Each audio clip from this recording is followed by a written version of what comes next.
मनापासून शुभेच्छा. धन्यवाद. प्रवीण दादा, तुम्ही अनुभव सांगितलात की वहिनी पोलिसात होत्या, तर म्हणजे त्या काळात किंवा आताही घरामध्ये पोलीस कोण असतं?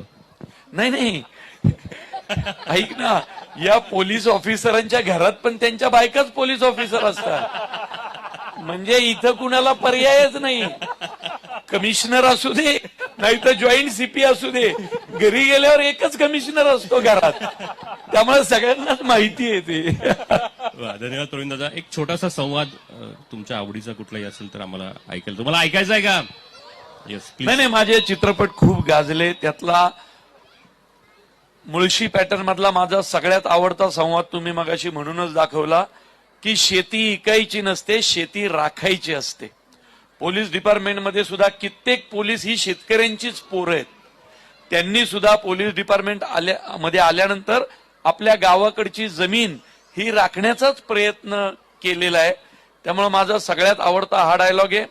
आणि हंबीरराव मधला डायलॉग जो सगळ्यांना गाजला, खूप प्रसिद्ध झाला की 2-2 वर्ष स्वराज्यात पाऊस नाही पडला तरी थंडीच्या दवावर ज्वारी बाजरी काढणारी जात आहे आपली.